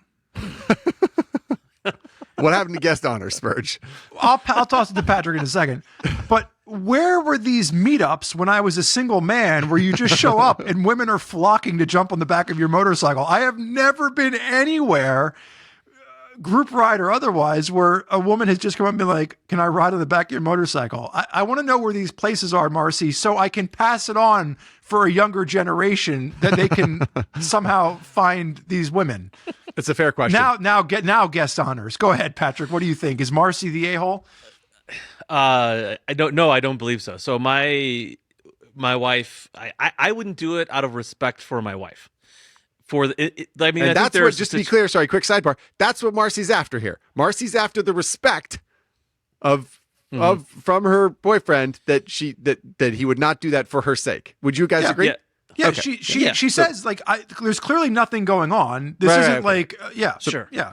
So continue, without knowing the details of Marcy's relationship, I would say in general, no, I wouldn't do it. Like, no, there have been, we've crossed a lot of gray areas here. A gray area being if there's somebody that's a friend of, so like coming out to Sturgis years ago when I was working events, there would be a group of employees that would come out here. Sometimes we would go for a ride. There was at the time, still is a lady that works for JMP that, me and my wife know very, very well for years and years, good friend. And if we were going to dinner, we're all taking bikes, she would ride with me to dinner. That I think is that's not a random person. That's somebody that was that's basically not quote unquote some woman. No, it basically vetted by my wife ahead of time, and just out of respect for my wife, I wouldn't do that. I just wouldn't be like, oh yeah, rando, get on. Do you think that there's anything to be said for the fact that it's a little bit dangerous to have a passenger on that you don't know? Yeah, and I think you're taking on a huge amount of responsibility there. Right. And not just that, like, to your point, like that person may not be used to riding on a motorcycle. To our previous point, they probably don't have are these random women just showing up with helmets and jackets? Are we meeting in front of a cycle gear? Where is this place at? Are we meeting in front of a cycle gear and everybody goes in? Local cycle gear store on bike night and meet your future bride. The cycle gear have a dating app that we don't know of. You just, but yeah. So if they don't, what. You're taking a lot of responsibility onto yourself by putting that random person on the back of your motorcycle. And I would like to say, I'll just tack this on here, because when I lived in San Francisco and was a single man, there were no other men attached to me. I did occasionally have this happen. One time in particular sticks in my mind. I don't remember why, but I rode somewhere to hang out with some friends, something like that. And as I was leaving, there was a group of people, and there was a young lady who said, like, "Well, motorcycle, cool. Can you take me for a ride right now?" And I was like, "No, I'm not. No, I don't want to do that. That's not." And I used the excuse of, I think I actually did have a helmet with me, but I told her I didn't or something. I feel like I lied to her at some point. The point is, I basically just said, like, "Oh no, sorry, I'm not gonna do that." And like, I've often wondered that. Am I the jerk? Like, all she wanted was, as far as I could tell, just like, "Oh, I just want to like ride around on a motorcycle," because she's never done that before, or like, and I just kind of wasn't comfortable with the sort of flippancy and like, I don't know, like casual kind of like, whatever, we'll just do the thing. Because to me, it's a more like serious conversation to have than just doing that. So I only bring that up. You guys can tell me if I'm the a-hole or not, but I only bring that up as a sort of like an adjacent anecdote to Marcy's thing here, which is, I think that regardless of, maybe there's a relationship discussion for her to have here with her boyfriend, but she does have some ground to stand on with the fact that it is maybe a liability, a little bit of a liability, not even just socially, but physically, to have a random person on the back of your motorcycle, right? I think she has some ground to stand on. I want to ask a follow-up question to this story where you didn't want to take the stranger on a ride on your motorcycle, Zach. Didn't you meet your wife? Wasn't she a stranger that asked you for a ride on the back of a motorcycle? Well, the short answer is yes. So I obviously changed my policy. But to be fair to my now wife in that situation, we were at a motorcycling event where one of the points of that was to take people on a motorcycle. Like it was an agreed upon thing that was happening. Like, you could go around a racetrack with a person who knows what they're doing and experience, going 100 miles an hour or whatever. So lots of people were doing it that day. There was lots of gear. They were only industry people. So I think it's a little bit of a different situation than coming out of a bar and having some chick I never met be like, "Can I go on that thing?" Talk about speed dating. You volunteered to just take random people around a racetrack as their first experience. That's pretty cool. So anyway, I don't want to get in the weeds there, but I just know that yeah. Okay, let's come back to a verdict here. Like, is Marcy the a-hole? I think Marcy is not the a-hole. I think that Marcy might need to have a conversation with her significant other outside of motorcycling. Yes. But I don't think that, I don't think that she's the a-hole for saying, "Hey, maybe don't take strange people on the back of your motorcycle. You want to take our friends for a ride? Go for it." But like, I'm also like, I could never imagine being at a group ride or showing up to like a group thing. No. I can't imagine. I genuinely can't imagine taking someone for a ride that I don't know. Like, unless it's like a friend and it's like, I'll show you what it's like to ride in the back of a motorcycle. Like I just, from a liability standpoint, I don't think I would do that. I thought you were going to say, I literally just cannot imagine a scenario in which I'm there and a woman thinks that my motorcycle is cool. I cannot imagine. I've only ever had dudes come up and be like, wow, cool. It's true. 70-year-old men sitting on my bike outside of hotels. Yeah.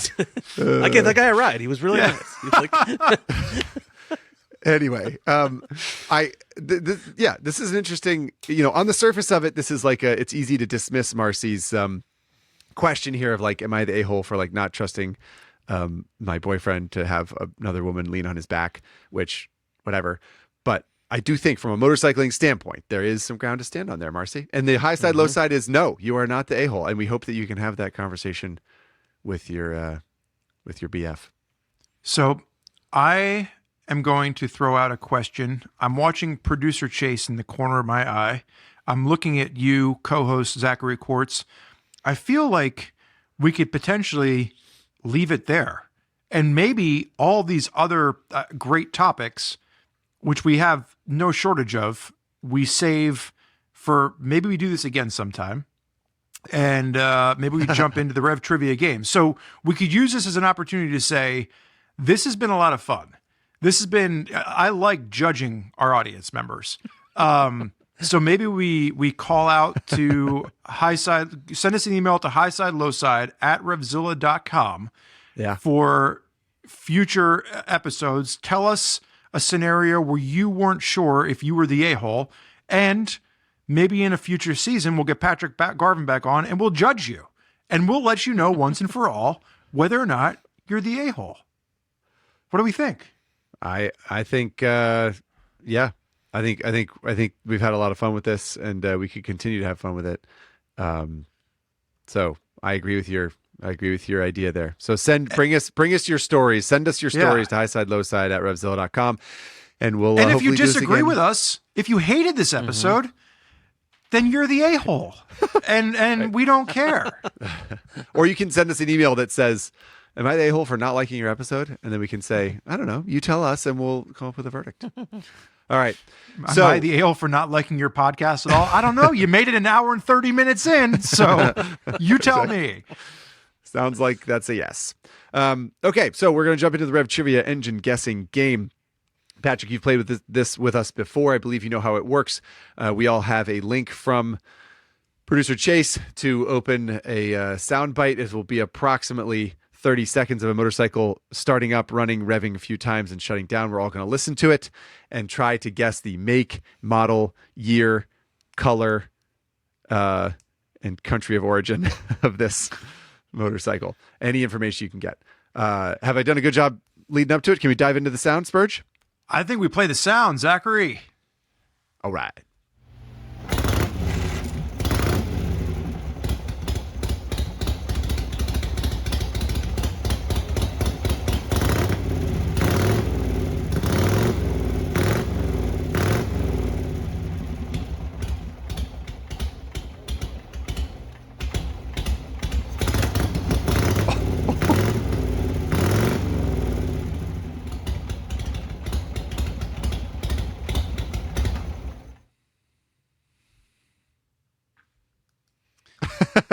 I think it's important to note that whenever Patrick is on the podcast, because he's like a savant with this, producer Chase, one, picks a bike that is right up his alley, but then two, it usually ends up being a bike of like a personal friend of Patrick's.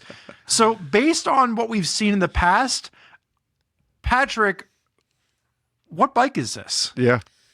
Which one of your friends did producer Chase get a hold of this time and get a sound from them? It's my bike.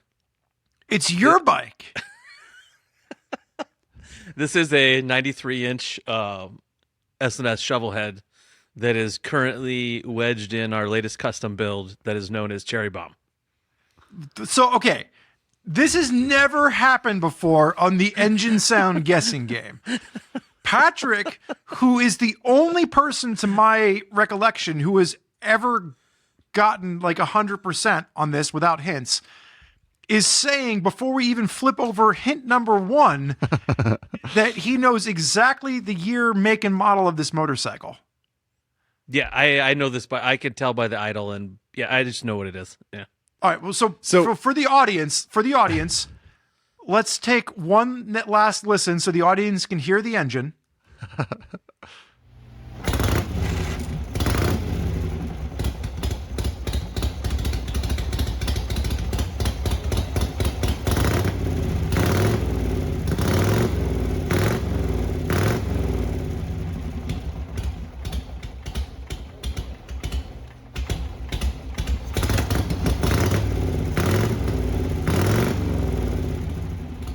Okay. Now, Patrick, what bike is this that you give us to it one more time? What is this? So this is our latest custom build at JMP Cycles we call Cherry Bomb. And this is a chopper. It's Indian Larry twisted down tube frame. And it's got a SNS 93-inch shovelhead engine in it. So shovelhead was really the worst Harley engine probably ever made. So what? But give us some more metrics. Like what approximate year range were shovelheads made, and like so they were made up to 84 from the 60s up to 84. Yep. This is the SNS cycle version. So this is a much better version than Harley's. It's also much larger displacement. It's 93 cubic inches as opposed to like, the 70 cubic inch, version. More bigger is better, compression. right? Yeah, bigger is better. Yeah. More aggressive cam, more compression.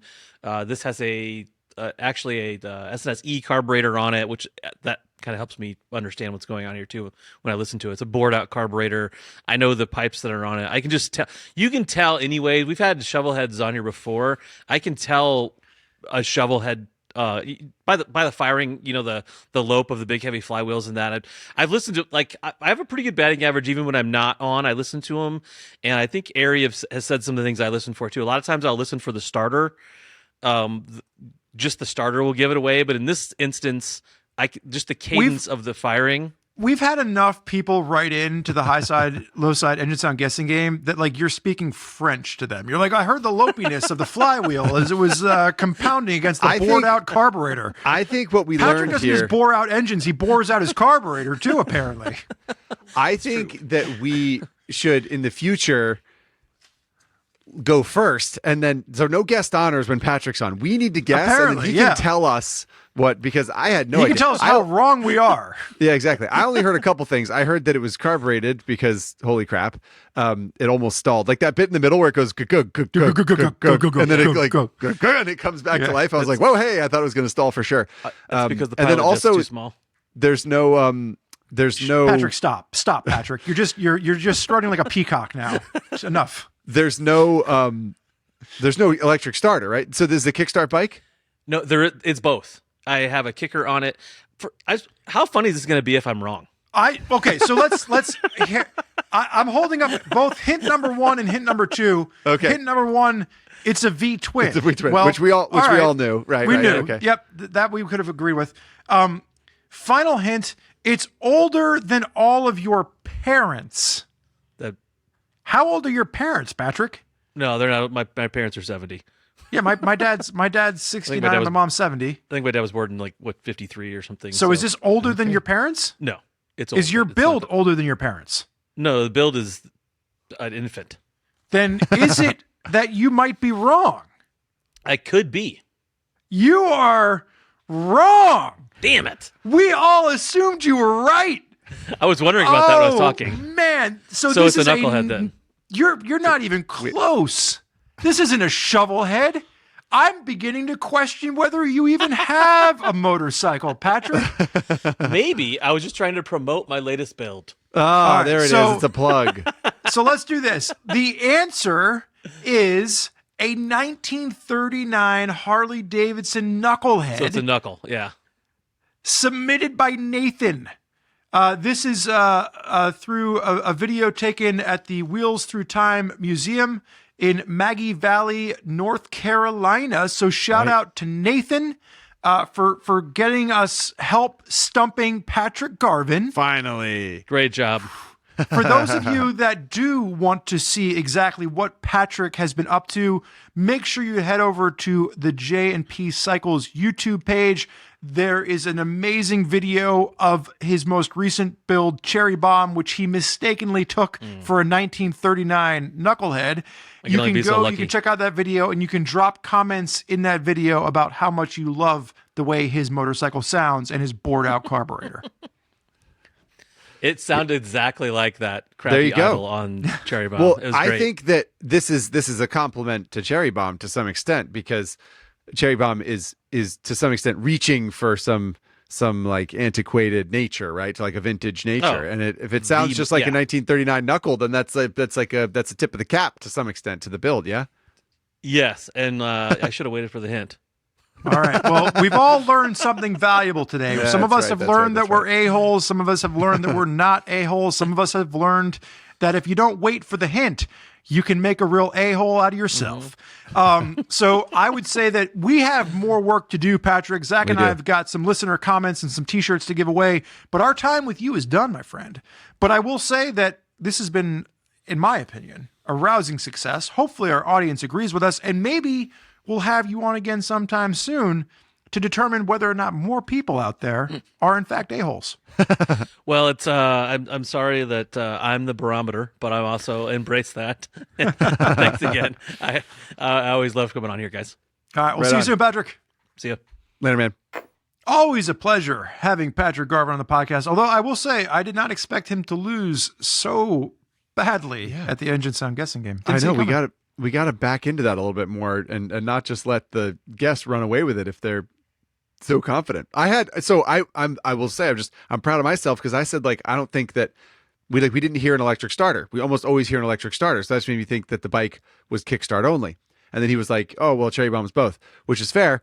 But though I am not as good at the Engine Sound guessing game as we used to think Patrick was, I had some notes. So we should trust our own instincts a little bit, Spurg, is what I'm saying. You know, like, I'm not saying that I'm ever going to be as confident as Patrick is identifying an American V-twin, but we should at least pick at it a little bit. Remember that. I think that our mistake was that we didn't offer counterpoints, but I am glad that we let him go off half-cocked because it made his failure that much more spectacular.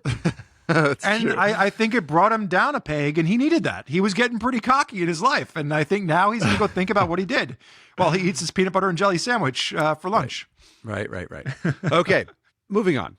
We would like to highlight a specific high side, low side comment, which came in via email from someone named Samantha. Samantha says, and I quote, "Hello, intrepid Revzilla podcast hosts. Love the podcast, even though I frequently have little to no idea what you are talking about. I just finished listening to season 4, episode 7. I was intrigued by the discussion of ergonomic modifications that can be made to bikes, but I had some basic questions. What are quote unquote clip-ons? What does it mean to have a 280-degree crank, or any other temperature for that matter? What is a slipper clutch? P.S. Thoughts on an episode on just ergonomics? ? So, Samantha, this is a great email to get. We so appreciate you listening to High Side, Low Side.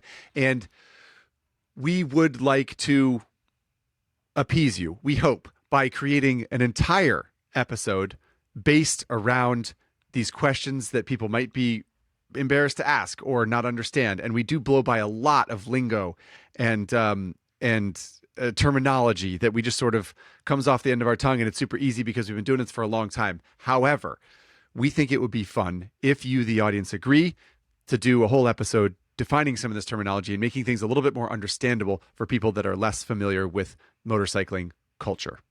Yep. So what we're going to ask all of you to do, and I will say, Samantha, it sounds like you're working your way through the podcast. You're on season 4, episode 7. There's a lot more ahead.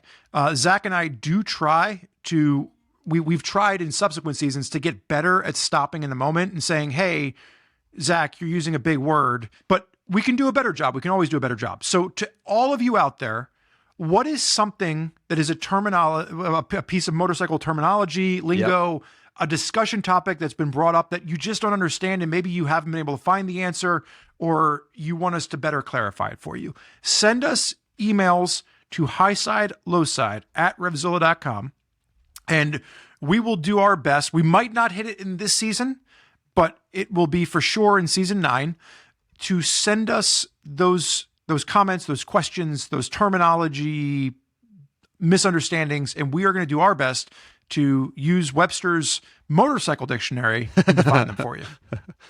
Yes, indeed. And if we don't get any responses to this, if it's just Samantha, then Samantha we will reply to you via email and do our best. But I think there might be other people. Think there's a lot care. out there. Yeah, we think so. And if you don't want to put it in the comment section of YouTube or something like that, you can keep the message private to just us, and you can send a note to highsidelowside@revzilla.com with your question. So please do that if you feel the need to do so. All right. Thank you, Samantha, for admitting that you listen to the podcast. That is a big step in the right direction of admitting that you have a problem. All right. So leave a comment on YouTube. Send us an email.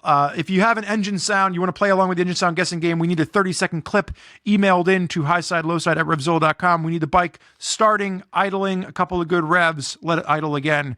And maybe you'll stump Patrick Garvin or someone else. You probably will stump Zack and I for sure. Oh yeah, almost certainly. Zach. So yeah, we're at the end of the show now, Spurge. We often reflect a little bit. Aside from all of the a-hole terminology and a-hole behavior we covered today, what stood out to you? What do you got as a reflective moment? Well, we've done episodes in the past where our audience has come back around and said, well, Spurgeon Dunbar is just a lawless American doing whatever he wants to do. I don't always agree with that point of view, just because, certain freedoms I appreciate more than others. Sure. But I never realized that you were such a lawless hooligan, going into parking garages and stealing money from the hard-working parking garage owners. I also kill someone if I have time. Yeah. I didn't even know that about you. I mean, I've slept in the same room as you, and I could have been murdered. Let alone you could have stolen. You could have done it just for stealing my wallet and then using that money to go pay to park somewhere. For all I know, I didn't know. I didn't know that you were lawless. That you were safe when we shared a bedroom because I watched you sleep all night. It's true. And you think we're making this up, high side, low side listeners? We are not. My only regret of that whole trip to India was the fact that I didn't have a picture of you sleeping in the king size bed with me curled up on the tiny cot at your feet. Because I would have lorded that over so many people. Sure. Anyway, that was my takeaway. You're a lawless hooligan. Well, I do my best to, stick up for what I believe in, but also be a good person. And I don't know what else to say aside from that. What's your takeaway? Out of everything you learned today, what's the one thing that's going to stick with you? Well, Spurge, my big takeaway from this episode is actually a tease for next episode, because producer Chase and I have a little bit of a surprise for you, which is that our guest for the next episode. I don't like surprises. Well, too bad. Here we come. You don't know what's on the next episode, do you, Spurge? You don't know who the guest will be, but we are about to find out. Drum roll, please. Mr. Peter Egan. Sir Get the out Peter of here. Egan will be joining us on High Side, Low Side for the next episode. And Spurgeon, we want you to be as prepared as you can be. So how do you feel about that guest coming on High Side, I'm Low actually Side? getting kind of choked up. Like, I'm not even like, I can't tell if you guys are messing with me right now, but I don't have words. Like, you heard it here first, everybody. Spurgeon Dunbar is speechless. You know that's a big deal because the man has words, if nothing else. So yeah, producer Chase lined it up, man. He got Peter Egan to agree to talk to us about motorcycles, about guitars. I assume I'm going to fall asleep when you guys start talking about guitars. Oh my God. Like, you guys literally have caught me completely off guard. I really wasn't expecting this. So for anybody listening to the podcast right now, like, I'm actually getting kind of choked up and I'm very excited. So, all right. Well, there you have it, like, buddy. Wow. Whew. So Peter Egan, I have nothing left to say. You're going to have to, podcast is over. Let's get on to the next episode. Let's get him. When are we doing this? Famous motorcycle journalist and motorcycle storyteller of many decades, Mr. Peter Egan, will be joining us to talk about bikes and the places they have taken him in the world and in life. So, Spurge, it's your early birthday present, I suppose. We want you to be excited about it, and our next high side, low side meeting will be taken up with figuring out what to talk to Peter Egan about. I'm going to go home and spend the weekend rereading all of my copies of Leanings 1, 2, and 3. So, okay, there you go. All right, everybody. Well, there's a little teaser for the next episode. Hopefully we will have a famous motorcycling journalist on the podcast for once next time. And I won't have to chase him into the bathroom to get a hold of him this time. This is going to be great. That's right. Yeah, and until next time, this is the tease. Tune in next time to hang out to see Spurge go completely red in the face talking to one of his heroes. And we hope you had fun this time finding out that we are, in fact, a-holes. See you next time, folks. Later.